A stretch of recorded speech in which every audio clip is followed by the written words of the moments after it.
I wasn't even supposed to be there that night. My parents dropped me off at Aunt Rachel and Uncle Vic's place that afternoon. One of those adult dinner situations where they didn't want kids sitting bored through a 3-hour meal. My older cousins were going to a birthday party down the street, and everyone figured I'd be fine hanging back for a bit. They gave me a full plate of baked ziti, a can of Sprite, and the Xbox controller. I remember feeling lucky. The house was nice. Too quiet, maybe, but I liked it that way. The air smelled like new carpet and pine sol. I curled up on the giant sectional in the living room, surrounded by throw pillows, and lost track of time playing Halo. The sun was going down through the big front windows, giving the room that orange-tinted calm where everything looks safe. I don't know what made me glance at the app. Uncle Vic had shown me how the Ring camera worked earlier, more of a joke than anything. You can watch for pizza delivery like a little security guard, he'd said. But around 8 p.m., something nudged me to check.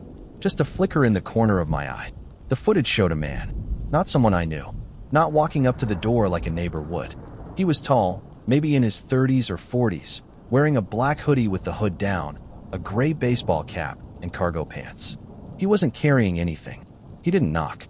He walked past the door, glanced once at the camera, his eyes way too steady, and moved down the side of the house, out of frame. I waited. 10 seconds later, I heard the click. Not loud, not even enough to notice if I wasn't listening for it. The sound of the back screen door being eased open, then a pause, then the deadbolt turning, and unlocking. The house had gone still. Not quiet, still. Even the whir of the Xbox fan felt like it vanished. My chest tightened. My hand was still holding the controller, but my fingers had gone cold and stiff. There were footsteps in the kitchen. I dropped the controller, bolted off the couch. I didn't shout, didn't even think about calling anyone yet. I ran upstairs and into the guest room at the end of the hall, the one I'd dumped my backpack in earlier. Locked the door, crawled under the bed, pressed my face to the wood floor, and tried not to breathe. The floor creaked downstairs. Then silence. Then a few more creaks. The footsteps were slow, purposeful, not shuffling, not searching, just moving, as if he already knew where he was going. I held my breath until my vision sparkled. Then I heard the stairs. Each step up made my ribs throb. I squeezed my fists tight against my mouth.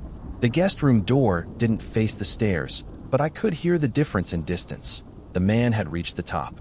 He paused, then walked straight to my door.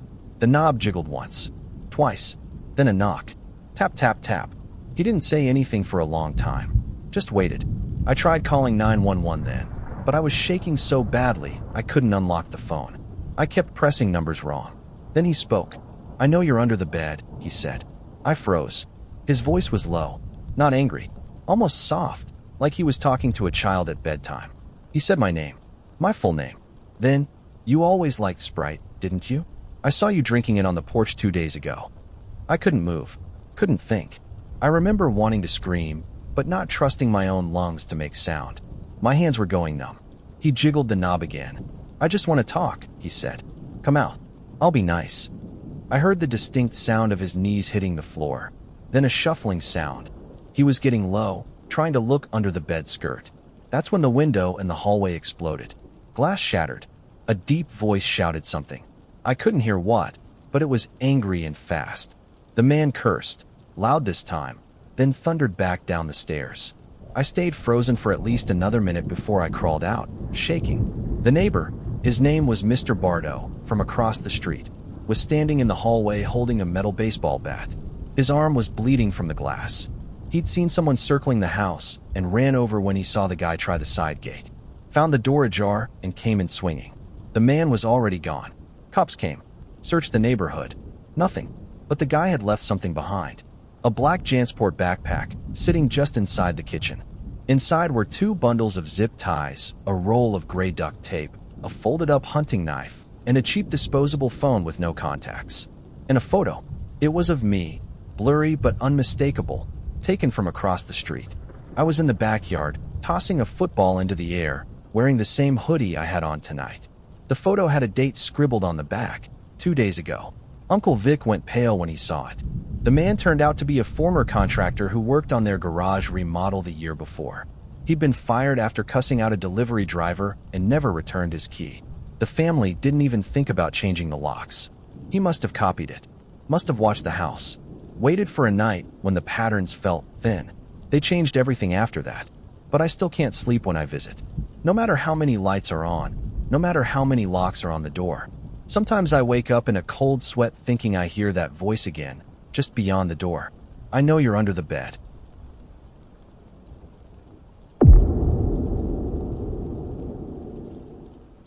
I moved into the house early because I thought it would be easier. Classes didn't start for another week, and I figured having a few days alone in the new place would help me settle in. Unpack, claim the best room, stock the fridge before my roommates showed up. I was wrong. There were 3 of us renting the place that year. Me, Sean, and Marcus, juniors at SUNY Binghamton. The house was a beat-up 2-story on a side street 10 minutes from campus, a real Craigslist special. Sloped floors, thin walls, warped front steps. Still, rent was dirt cheap, and it wasn't a dorm, which meant no RAs and no curfews. The landlord was some guy named Russ who lived in Syracuse. We signed everything electronically. I'd never actually met him. It was August, hot and sticky. I moved in on a Wednesday. My parents helped unload my stuff and then left me with a kiss and a case of bottled water. The house was dead quiet when they pulled away. I liked it at first. Peaceful. That first night, I stayed up late watching YouTube on my phone with a fan buzzing beside me. I was half asleep when I heard it. A faint sound, somewhere beneath the floor. Not quite a voice, just a dull shifting noise, like someone brushing past a stack of boxes. I froze, then laughed. Old house, old pipes, maybe a mouse. The next day, I checked out the basement. The door was in the kitchen, and it looked more like a closet than a stairwell. Narrow, steep wooden steps led down into darkness. No railing. I flicked on the overhead light at the top, and it blinked to life with a sickly yellow hue. It didn't help much. The bottom half of the stairs disappeared into shadow. The basement was large, unfinished, and musty as hell. Concrete floor, exposed stone walls. One dangling pull-chain bulb in the center that barely lit half the room. There was an old washer and dryer against the far wall, a few broken shelves, and a pile of junk stacked near the furnace. Mostly cardboard boxes, some rotting wood, and a busted floor fan. No signs of rats or people. I told myself it was nothing. The next night, it happened again. I was brushing my teeth, music playing quietly on my phone, when I heard something beneath me. A soft dragging noise. I shut the faucet off and held still. The sound repeated, closer this time, like a box being pushed across the floor. Then a light knock. A single tap, just beneath the bathroom tiles. I didn't sleep that night. I kept checking the app on my phone that controlled the smart plug I'd brought for the fan, watching for signs of outages or disturbances, something to explain the noises. I even looked up structural issues that could cause groaning sounds in old homes. I didn't want to believe someone was down there. By the 3rd night, I couldn't shake the feeling I was being watched. I left the kitchen light on and started locking my bedroom door. I told myself it was just anxiety. First time living totally alone, old house sounds, etc., but I kept noticing little things out of place. A spoon on the counter I didn't remember using. A dish towel moved from the oven to the table. Nothing huge, nothing that screamed intruder, but enough. And then came the scream. It was just after midnight. I was in bed scrolling Reddit when I heard a deep thud from downstairs, like something heavy had dropped. Then silence. Then, a scream. A woman's scream from the basement. Raw and panicked. Not a word. Just a sustained wail of terror that rose, cracked, and cut off. I jumped out of bed, stood frozen in the doorway, heart pounding. I waited for another sound. Footsteps, crying, something, but it never came. I didn't go downstairs. Instead, I ran outside barefoot and called the cops. The police showed up within 10 minutes. 2 officers, one young and polite, the other older and already annoyed. I explained everything as clearly as I could. Strange noises, odd movements, and finally, the scream. I knew how it sounded. I knew I looked paranoid. But they agreed to search the house. I stayed outside while they cleared the upstairs. Then the basement. I watched the younger officer descend with a flashlight and a hand on his holster. I held my breath. A few minutes later, he came back up. "No one down there," he said. "Just a bunch of storage junk." I insisted they check again. "There's a pile of boxes," I said. "Maybe someone's hiding." The older cops sighed, but they went back down. This time they spent longer. I could hear them talking quietly. The younger one's voice got more serious. When they returned, they called for backup. They found a false wall. Behind the laundry machines, a section of the stone wall had been converted into a makeshift doorway, concealed by drywall painted to match the rest of the basement. It led to a narrow crawl space, maybe 5 feet deep and 3 feet wide. Inside was a pile of old blankets, fast food wrappers, empty water bottles, and a single candle stub. The air smelled like sweat and plastic. There was no one inside. Whoever had been staying there was long gone. The cops asked a lot of questions after that. How long I'd been there, if I'd seen anyone hanging around the property, when the last time someone else had lived in the house. I told them I didn't know. They asked for the landlord's contact info and made a few calls. I finally got in touch with Russ the next morning. His tone shifted the moment I mentioned police. He sighed loudly and muttered something about these damn kids. When I told him what they found, he went quiet for a long time. Then he said, "You're probably talking about Eric." "Who's Eric?" "Guy I had to evict back in May. Squatter. He wasn't on the lease. Refused to leave. Had to pay for a formal removal." "Was he living in the crawl space?" "Hell if I know. He was gone when they served the order. I figured he cleared out. I didn't look that deep." I hung up shaking. A few nights later, I was packing up to spend the weekend at a friend's dorm. Couldn't stand sleeping there alone anymore when I heard a buzz from my phone. Blocked number. I opened the text. It said, "You shouldn't have gone downstairs." I didn't reply. I showed it to the police, but they said it could be a prank. No threats. No proof. Case open but cold. I've since moved out. Sean and Marcus still live there. They said the noises stopped after the landlord installed new locks and sealed off the crawl space. But I still wonder if someone was waiting. If the screams were a recording, played to scare me off. To keep the basement clear. The cops never found a speaker or a source. But they did find something else in the crawl space. A shoebox. Inside it was an old smartphone with a cracked screen. No SIM card. No Wi-Fi. Just a single audio file saved to the internal storage. They played it for me. It was the scream. Same length. Same tone. Someone had recorded it. Used it. For what? I still don't know. And what scares me most is not that someone was living down there. It's that they knew exactly how to make me afraid enough to leave. And I almost did. Ask ChatGPT.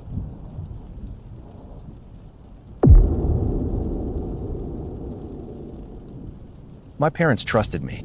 That was the whole point of that weekend. My dad had even said it when they left Friday afternoon for my cousin's wedding in Traverse City. "We're proud of you, bud. Just lock the doors, feed Peanut, and don't burn the house down." I told them I'd be fine. And for the first 24 hours, I was. It felt kind of awesome, honestly. 15, alone in the house, no siblings, no one telling me to turn the TV down. I made nachos, fell asleep with YouTube on the living room TV, and let Peanut curl up next to me like he always did. Our golden retriever is 8 years old and a total marshmallow, more likely to cuddle a burglar than bite one. But he barked at squirrels like it was his job, so I figured I'd be fine. The second night felt different from the start. It was colder than the day before, one of those early spring drops where the sky goes pink at dusk and then the wind picks up. I closed all the windows and pulled the blinds halfway down. At around 9:30, I paused a movie to grab a drink. That's when I heard it. Crunch. Just one. Like a heavy boot snapping a twig. I froze at the fridge, holding a can of Sprite. Waited. Peanut's ears perked up from his spot on the rug. He didn't bark, just stared toward the back of the house, alert. I walked quietly to the rear sliding door. The blinds were shut, but the porch light was off, and the yard looked pitch black through the slats. Maybe a raccoon, I thought, or the neighbor's cat. I opened the fridge again, trying to play it off. Crunch. This time closer. Peanut stood, not barking, just alert, tail stiff, head lowered slightly. I don't know what made me whisper, no, but I did, like I was talking to both of us. That's when Peanut trotted to the back door and gave a single low woof. The kind he does when he really wants to go out. I started toward the blinds, hand reaching for the handle, and I stopped. I don't know why. It wasn't a sound or anything, just a gut feeling. Something clutched me in place, like someone putting a firm hand on my chest. Instead of unlocking the door, I leaned forward and tilted 2 slats of the blinds just enough to peek out. That's when I saw him. A man, standing in the middle of the backyard, still as a statue. No flashlight, no phone, no motion. Just standing there, facing the door. He had a scruffy beard and shoulder-length brown hair that looked greasy, almost wet. His jacket hung crookedly off his shoulders like it didn't fit. He wasn't wearing shoes. He was barefoot, in 38-degree weather, and he was staring at me. Not at the house, not at the yard, at me, through the slats. Our eyes locked. He didn't move. I stumbled back so hard I knocked the trash bin over. Peanut jumped. I scrambled to the kitchen drawer, yanked it open, and pulled out the keys to the back door. It was already locked. I double-checked it 3 times, then backed away, phone shaking in my hand as I called my mom. She didn't answer. I called my dad next. He picked up on the third ring. "Everything okay?" I whispered. "There's a man in the backyard." I didn't let Peanut out. He's just standing there. Dead silence. "You called 911?" Dad asked, his voice tightening. "No, not yet." "Do that now. Get Peanut. Lock yourself somewhere upstairs. Do it now, Eli." I moved fast, grabbed Peanut by the collar. He was growling now, and bolted up the stairs. We locked ourselves in the bathroom. No windows. Thick door. I called 911 with the phone on speaker. The dispatcher kept me calm. Said an officer was only a few minutes away. Told me not to leave the room. I sat on the cold tile floor with Peanut in my lap, his tail thumping anxiously, and listened. Nothing. No footsteps. No tapping. No glass breaking. Just silence. The cops showed up 11 minutes later. My parents got home 10 minutes after that. They never found him. They searched the yard, the alley, the nearby creek bed. Nothing. No shoe prints, which made sense. He wasn't wearing any. But not even a disturbance in the soil. It had rained 2 days earlier, and the yard was still soft. You'd think there'd be something. They asked me to describe him. I did twice. Beard, greasy hair, maybe late 30s or early 40s. Baggy clothes. Barefoot. The officer looked at me strangely when I mentioned the feet. "You sure about that?" "Yes," I said. I looked right at him. I asked if it could have been a neighbor. The cop said none of our immediate neighbors fit that description, and nobody in the neighborhood had reported anything odd. No break-ins. No vagrants. Nothing. My dad walked the yard with a flashlight after everyone left. I stood on the porch watching him scan the fence line. Then he stopped. He knelt near the back corner, by the old wooden part of the fence, and stared for a long time. "Dad," I called. He didn't answer. He reached into the slats and pulled something out. A folded piece of paper. He brought it over without a word. The front was blank. On the inside, written in faint pencil and messy, almost childlike handwriting, was a single sentence. "Don't make me knock." The police came back the next day. They dusted it for prints. Nothing clear. They said the handwriting didn't match any recent local cases. They took it for evidence. I didn't sleep for a week. I keep thinking about it. He wasn't trying to get in. He wasn't jiggling the doorknob or breaking a window. He was waiting, just standing there, watching. And that note, "Don't make me knock." What does that even mean? Had he been there before? Was he watching the house all night? Would he have tried to come in if I'd unlocked the door for Peanut? Was he waiting for me to let him in? And what scares me most is the idea that he didn't know for sure if I'd look. If I had just opened the door like I usually did, what would have happened? He was already there. Before the bark. Before the noise. He was already standing in the yard. Watching. Waiting. And if I hadn't looked through the blinds? I don't want to finish that thought.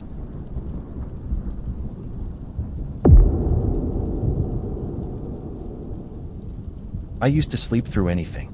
Thunder, sirens, barking dogs. None of it ever woke me up. But that night I heard my little brother cry, and I sat up instantly. It was past midnight. The air in our room felt weird. Thick, almost too quiet. I shared a room with Caleb, my 8-year-old brother. Bunk beds. I had the top, he had the bottom. It wasn't ideal, but our parents had promised we'd get separate rooms when the basement got finished. I glanced over the edge of my bed. He was sitting up, blanket twisted around his legs, face red and wet. "What's wrong?" I asked, already swinging my feet down. He didn't answer at first. I climbed down and knelt next to him. "Caleb," he whispered. He pulled me. I frowned. "What?" "I was sleeping," he said, voice shaking. Then someone grabbed my ankle and pulled me out of bed. I woke up on the floor. I looked around the room. The night light by the door was still glowing blue. Nothing seemed out of place. "You had a bad dream," I said. "That's all." He shook his head. It wasn't a dream. He was real. I opened my mouth to say something else, but then we heard it. A footstep. Down the hallway. Not a creak. Not the house settling. A footstep. Heavy. Deliberate. We both froze. Then another. Closer. Then running. Fast, pounding footfalls. Someone sprinting past our room, up the stairs. I grabbed Caleb and yanked him into the bathroom across the hall. Locked the door. Turned off the light. My fingers were shaking so bad I could barely dial 911. The dispatcher answered fast. I told her what happened, trying to keep my voice low. She told me to stay on the line. Stay in the room. Officers were already on the way. Caleb was crying into my hoodie. I could feel his whole body trembling. I told you, he kept whispering. I told you. We sat there in the dark, holding our breath. 5 minutes later, red and blue lights flashed through the frosted glass window. The cops found him 2 blocks away. A man, mid-30s, scruffy, wearing a hoodie and jeans and no shoes. He was out of breath, scratched up from running through backyards. He didn't have a weapon, but they said he had a screwdriver and a flashlight in his pockets. When they brought him back to the house, my parents had already come home. My mom kept looking at the stairs like they were going to swallow us whole. At first we thought it was a random break-in. It wasn't. 3 days later, a detective showed up at our door with updates. The man lived a few streets over. Alone. Rented a house with the garage windows blacked out. He worked part-time at a local tech store and kept mostly to himself. The police had searched his house. That's when they found the room. It was in the basement, tucked behind a false panel in the wall. Small, windowless, covered in dark foam soundproofing. Inside were 3 folding tables for computer monitors, a mess of cords and hard drives, and a bulletin board covered in notes. Every camera feed on the monitors showed our house. Different angles. Our backyard. The hallway outside our room. The garage. Our living room. Even the kitchen.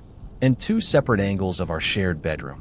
One from the top corner near the ceiling, the other, lower. At foot level. Pointed directly at Caleb's bed. My mom had to sit down when they told us. The detective said the cameras were all wireless and battery-powered, motion-triggered to save storage. He probably snuck in when we weren't home. Maybe multiple times. They showed us one of the devices. It looked like a piece of black plastic, maybe the size of a thumb drive, with a tiny lens. We never would have noticed it. The worst part? They found one hidden inside the air vent near Caleb's bed. It had been secured with adhesive tape and angled down to face his pillow. After they arrested him, he refused to speak. Not a single word. Just stared at the wall. But his notes told the rest. The bulletin board had a weekly calendar pinned to it. Mom, work 7:34. Dad, gym Tuesday/Thursday, 5 to 6:15. Kids, home 3:10, lights out by 9:30. Next to the calendar were hand-drawn sketches of our house layout, where we slept, where the cameras were, when the house was usually empty. There was even a list labeled, entry attempts. 3 dates were checked off. The last one was that night. After that, things changed in our house. We moved Caleb into my parents' room. He wouldn't sleep alone for weeks. They brought in a contractor to check for other camera devices. They found one more, hidden inside a bookend on our downstairs shelf. It had been watching the living room, right where we watched movies every Friday night. I kept thinking about all the times I got that weird feeling, like the room was colder than it should be, or like I was being stared at. I used to brush it off. But now I wonder how many of those times were real. How many nights had he been watching us? How long had he been planning it? And what would have happened if Caleb hadn't woken up? What would have happened if he'd gotten upstairs? Sometimes I still hear Caleb crying at night. He doesn't remember much, just the feeling of a hand around his ankle and the sound of someone breathing close. I remember more. I remember the man's footsteps, how heavy they sounded. I remember the blur of him running past our door, just a flash of movement, a dark shape, bare feet slapping the hardwood. And most of all, I remember checking the vent in my room the next day. The metal cover was loose, just slightly, and I realized that all those nights I heard it click. I'd assumed it was just the heating system. Now I'm not so sure. Maybe I just got used to the sound. Maybe we all did. And maybe that's how he got away with it. Until one night, he finally got brave enough to try. And Caleb woke up just in time.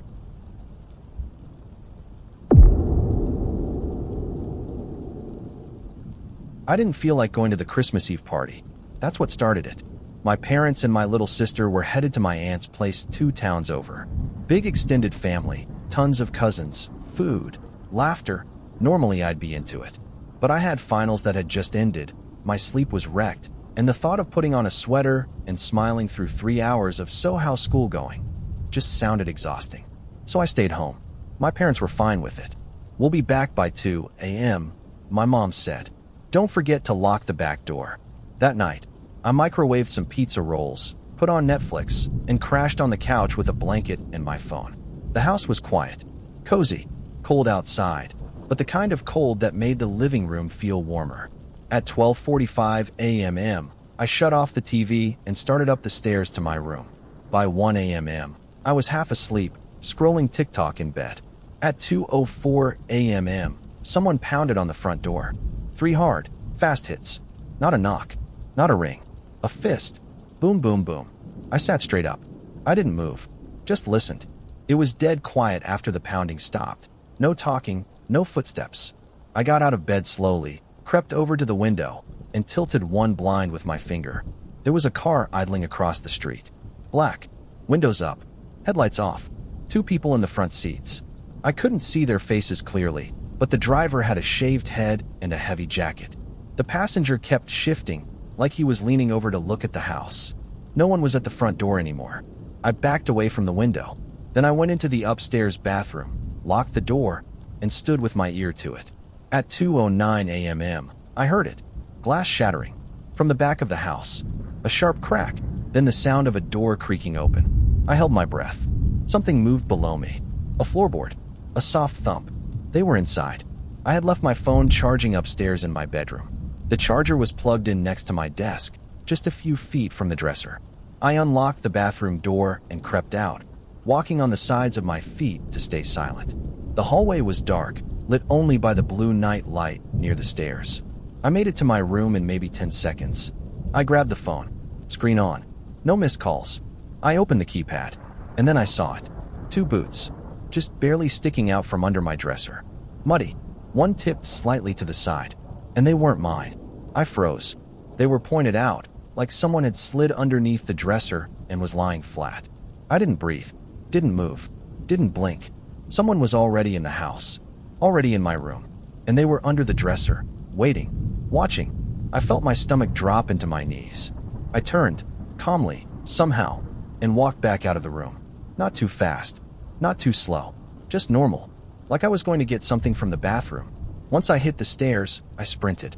I flew down the steps 2 at a time, slammed my hand on the deadbolt, yanked the door open, and ran full speed into the street. Barefoot, shirtless, freezing cold. I didn't care. I ran to the neighbor's house and pounded on the door with both fists until the porch light flicked on. I turned around once, just once, to look back. The car was gone. The police arrived 6 minutes later. I gave them the whole story. The boots under the dresser. The broken glass, the pounding on the door. They swept the house in full gear, guns drawn, flashlights in every room. They found prime marks on the back door frame and shattered glass from the side window near the kitchen. Footprints in the mud just outside the fence. 1 boot print inside the house, on the tile near the back door. The dresser moved slightly, no one underneath. But one of the officers knelt beside it and pointed to something wedged in the back corner. A crumpled grocery receipt, folded in half, with fresh dirt along the edge, like someone had been dragging themselves under. In the attic, they found footprints in the insulation. Dusty, fresh indentations near the vents, leading to the one above the hallway. They think someone else had been up there, watching through the vent slats, possibly for hours. Nothing was stolen. Nothing was broken, aside from the glass. But 1 knife was missing from the kitchen drawer, and no one ever caught the men in the car. They checked nearby security cams. Nothing. It was like they vanished. It's been 6 months. I've moved my dresser. I check under my bed every night like I'm 5 again. I still sleep with the door locked, and I haven't opened a blind after midnight since. The worst part? The boots weren't pointing toward the wall. They were pointing toward me, toward my bed. He was already there, before the pounding, before the glass, watching, waiting, and I don't know what would have happened if I hadn't seen the boots. If I'd just gone to sleep. I think about that almost every night.